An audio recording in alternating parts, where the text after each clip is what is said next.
இதே போல் மினிமலான ட்ரையாங்கிள் ஷேப்பில் back pattern blouse try பண்ணலாமா? வாங்க அது எப்படி செய்கிறது அப்படிங்கிறத ஸ்டெப் பை ஸ்டெப்பாக வீடியோவில் பார்க்கலாம்.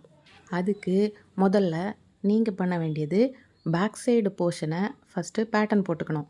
அதுக்கப்புறமா கேன்வாஸ் பேப்பர் எடுத்து நம்ம பேக் சைடு ஓப்பன் எது வரைக்கும் வைக்கிறோமோ அதை விட 1 இன்ச் அல்லது 2 இன்ச்சு கொஞ்சம் அதிகமாகவே வச்சு ஒரு ஃபோல்டிங் பண்ண ஒரு கேன்வாஸ் எடுத்து அதில் ஃபிக்ஸ் பண்ணிக்கணும். ஃபிக்ஸ் பண்ணிவிட்டு அதுக்கப்புறமா நான் இப்போ படத்தில் காட்டுறது மாதிரி ட்ரேஸ் பண்ணிக்கோங்க. ஏன்னா கீழே ட்ரேசிங் பேப்பர் இருக்குது, அதனால் ஒரு பாதி சைடு ட்ரேஸ் ஆயிரும். அதை திரும்ப இந்த பேப்பரை ரிமூவ் பண்ணிவிட்டு திரும்ப அடுத்த பக்கத்தையும் மாற்றி வச்சு ட்ரேஸ் பண்ணிக்கணும். அப்போ 2 சைடும் ட்ரேஸ் ஆகிரும். ஆனால் 2 பக்கமும் கண்டிப்பாக ட்ரேஸ் பண்ணணும்னு அவசியம் இல்லை. உங்களுக்கு புரிகிறதுக்காக நான் 2 பக்கமும் ட்ரேஸ் பண்ணியிருக்கிறேன். ஏன்னா ஒரு பக்கம் ட்ரேஸ் பண்ணதை வச்சு நம்ம அப்படியே கட் பண்ணி எடுத்துக்கலாம். ஸோ உங்களுக்கு புரியணுங்கிறதுக்காக ட்ரேஸ் பண்ணேன். இப்போது அவுட்டர் லேயர் கட் பண்ணிக்கலாம். ஏன்னா நம்ம எக்ஸஸாக நிறையா கேன்வாஸ் வச்சுருந்தாலும் அது கொஞ்சம் அன்கம்ஃபர்டபுளாக இருக்கும். இதுக்கப்புறமா உள்பக்க லேயரை கட் பண்ணிக்கலாம். உள்பக்க லேயர் நம்ம ஸ்டிச்சிங் தனியாக விட்டுட்டு எந்த சைடில் கரெக்டாக எந்த ஷேப் வரணுமோ அதுக்கு மட்டும்தான் நம்ம கட் பண்ணணும். எக்ஸஸாக ஸ்டிச்சிங்க்கெலாம் விடக்கூடாது. விட்டோன்னா அது மடங்கி வராது. அப்படியே மடங்கி வந்தாலும் அந்த இடம் ரொம்ப பல்ஜான மாதிரி இருக்கும். ஸோ அதனால் என்ன ஷேப் வேணுமோ எதில் தையல் விழணுமோ அதே இடத்துல மட்டும் கட் பண்ணி எடுத்துக்கோங்க. இப்போ நான் படத்தில் காமிச்சிருக்கிற மாதிரி. இதுக்கப்புறமா இதை இன்னொரு கிளாத்தில் வச்சு அயன் பண்ணி எடுக்க போகிறோம்.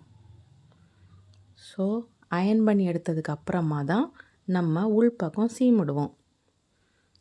ஸோ இப்போ பார்த்தீங்கன்னா அதுக்கேற்ற மாதிரி ஒரு கிளாத் எடுத்து அயன் பண்ணி எடுத்தாச்சு. ஸோ இனிமேல் எக்ஸஸாக இருக்கிற ஃபேப்ரிக்கெல்லாம் கட் பண்ணிக்கலாம். எக்ஸஸாக வெளிப்பக்கமாட்டு ஒரு 1/4 இன்ச் அளவுக்கு மட்டும் விட்டு மீதி எல்லா பீசஸையும் கட் பண்ணிக்கலாம். இந்த ஷேப்பில் உங்களுக்கு ஒரு டவுட் வரலாம்.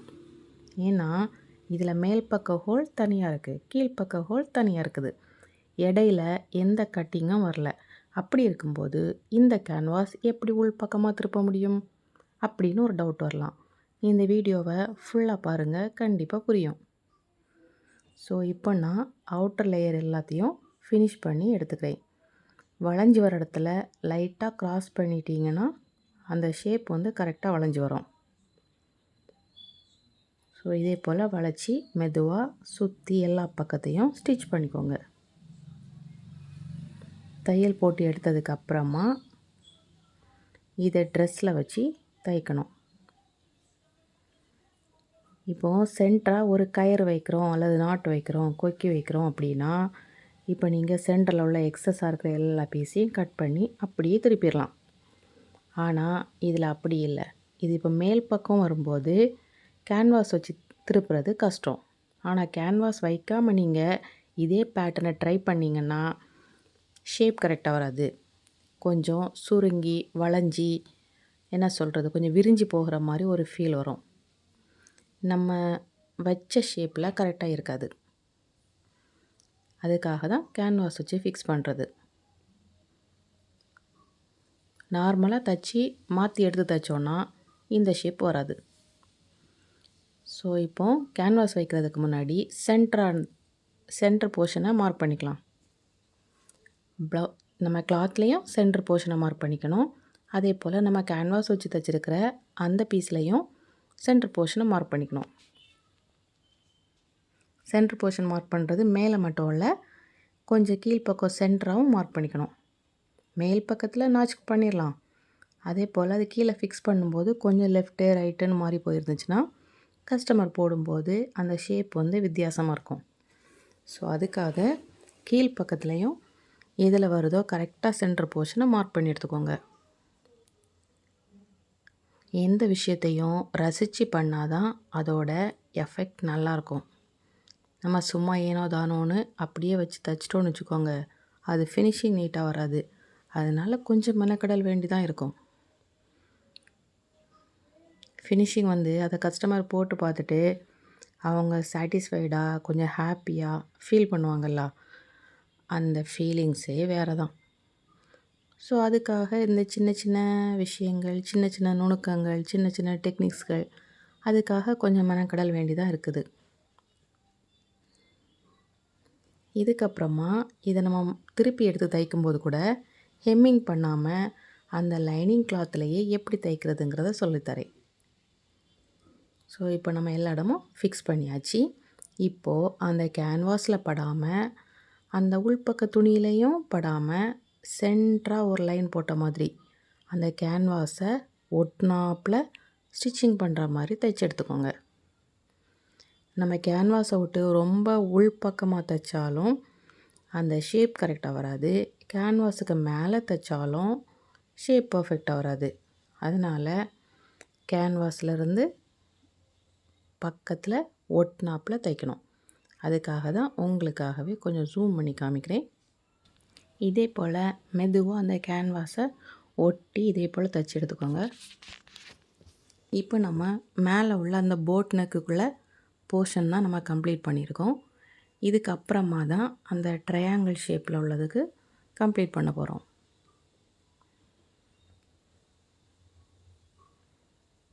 ஸோ இப்போது இதை ஃபினிஷ் பண்ணியாச்சு. உங்களுக்கு க்ளோஸ் அப்பில் காமிக்கிறேன். அது எப்படி தையல் விழுந்திருக்குன்னு பாருங்கள். அந்த கேன்வாஸுக்கு பக்கத்தில் தையல் வரும். ஸோ இது இப்படி இருக்கட்டும்.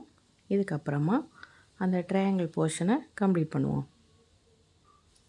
அதில் சென்டரில் கரெக்டாக அந்த ஹோல்ஸில் ஊசியை நிறுத்தி வச்சுட்டு அதுக்கப்புறமா தைக்க ஆரம்பிங்க. இதுலேயும் அதே போல் தான் தைக்கணும். கேன்வாஸில் படாமல் அதை ஒட்டி தைக்கணும்.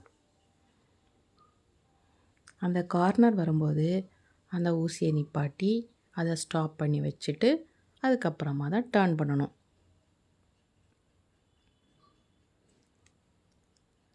அப்படி இல்லாமல் நீங்கள் அவசரத்தில் கொஞ்சம் முன்னாடி தைச்சிட்டிங்க அல்லது கொஞ்சம் முன்னாடியாகவே ஸ்டாப் பண்ணிட்டீங்க அப்படின்னா அந்த ஷார்ப்பாக அந்த கார்னர் திரும்பி வராது.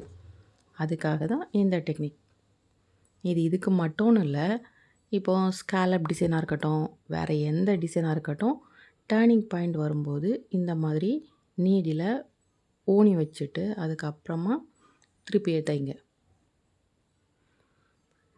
இப்படி தைக்கும்போது உங்களுக்கு ஸ்டிச்சிங் பர்ஃபெக்டாக வரும். அதற்கு கொஞ்சம் பொறுமையாக இதை ஹேண்டில் பண்ணும். இதுலேயும் அப்படியே ஸ்டாப் பண்ணிடக்கூடாது. கூட 2 ஸ்டிச்சு எக்ஸ்ட்ரா போட்டுக்கணும். சப்போஸ் ஃப்யூச்சரில் தையல் 2 தையல் பிரிகிற மாதிரியோ உள்ளேருந்து விலகிற மாதிரியோ அந்த மாதிரி இருந்ததுன்னா இது கொஞ்சம் கஷ்டமாயிரும்.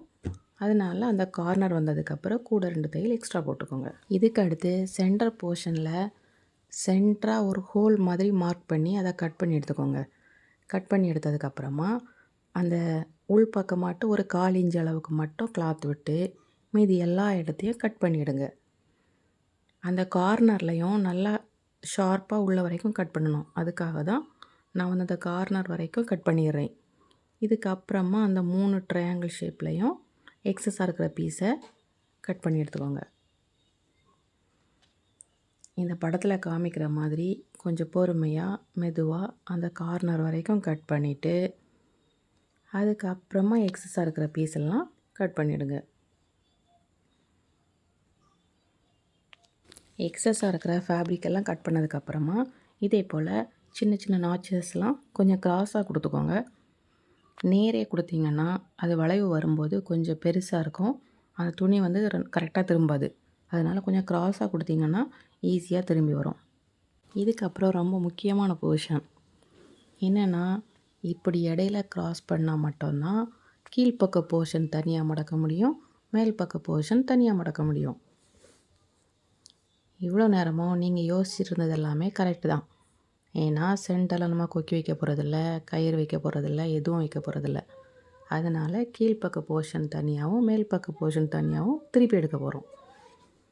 அதுக்காக சென்டராக கிராஸ் பண்ணி எடுத்தாச்சு. துணியில் படாமல் கரெக்டாக பார்த்து கட் பண்ணணும். ஆனால் இந்த பக்கம் மட்டும் எட்ஜு கவர் ஆகாமல் இருக்கும். நம்ம அதை பிளாங்கெட் ஸ்டிச் மாதிரி போட்டு தைச்சிக்கலாம். அது ஒன்றும் பிரச்சனை இல்லை. இதுக்கப்புறமா இந்த துணியை லைனிங் கிளாத்து கூடால வச்சு மடக்கி தைக்கும்போது நம்மளுக்கு வந்து ஃபினிஷிங் நீட்டாக இருக்கும். இதே போல் கொஞ்சம் பொறுமையாக திருப்பிடுங்க. அப்போ தான் அந்த ஷேப் வந்து கரெக்டாக வரும். அப்படி இல்லைனா நம்ம தையல் வந்து கார்னரில் கரெக்டாக விழலை அப்படிங்கிறப்ப கொஞ்சம் அந்த கார்னர் வந்து பிரியறதுக்கு வாய்ப்பு இருக்குது.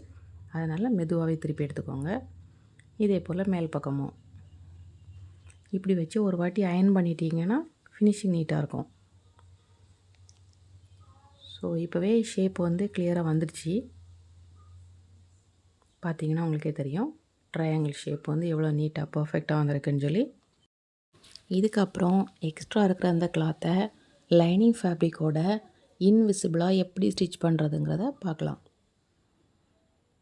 இப்போது நம்ம கேன்வாஸ் தச்சிருக்கிற கிளாத்து கீழ்ப்பக்கமாகவும் அதுக்கு மேலே லைனிங் இருக்கிற மாதிரி திருப்பி வச்சு இப்போ நான் காமிக்கிற மாதிரி இதே போல் தைச்சி எடுத்துக்கோங்க.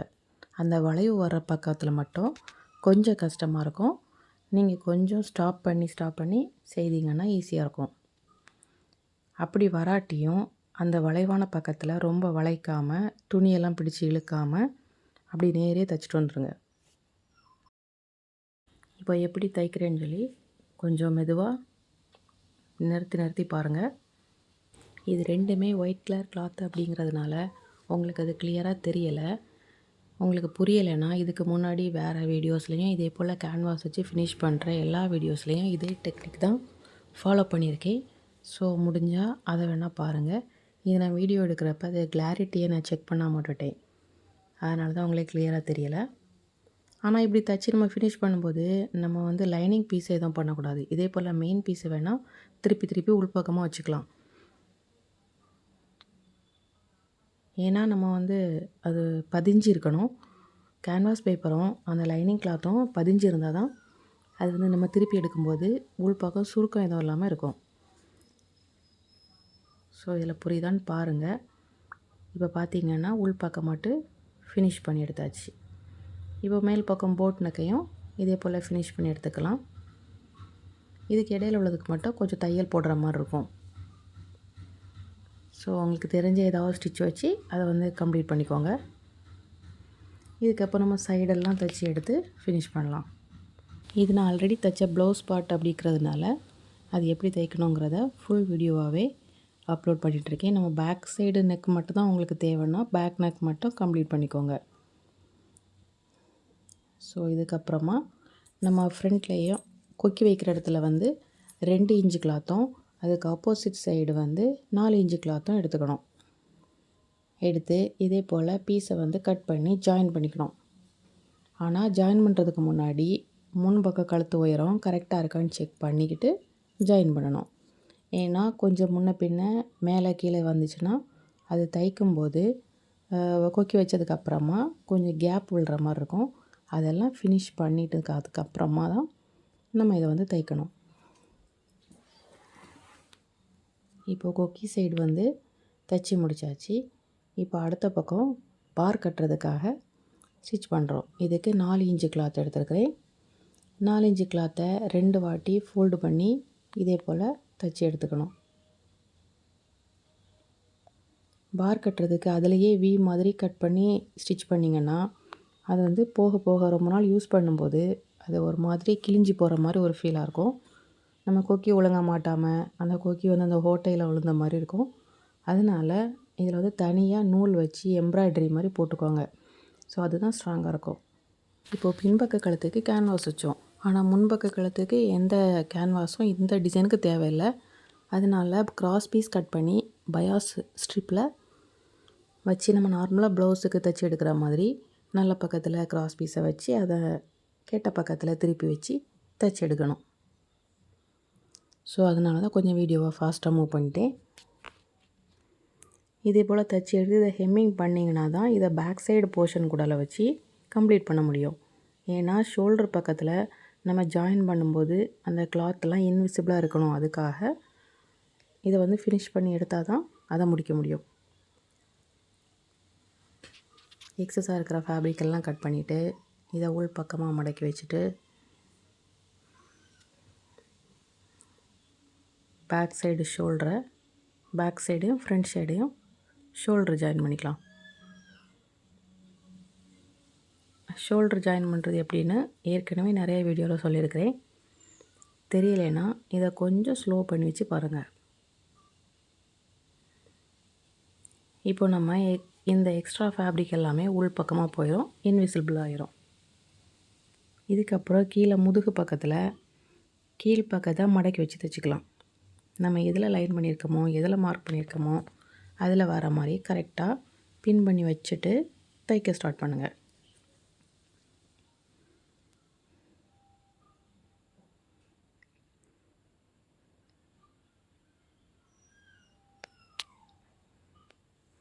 இதே போல் தைச்சி எடுத்ததுக்கப்புறமா பேக் சைடு டாட் பிடிக்கணும்.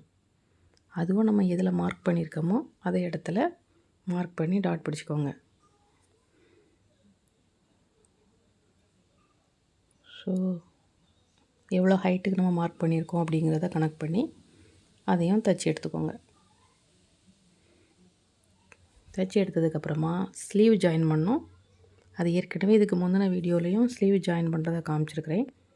ஸ்லீவ் ஜாயின் பண்ணும்போது என்ன மிஸ்டேக் வரும்னு ஒரு சகோதரி ஒருத்தவங்க கேட்டிருந்தாங்க.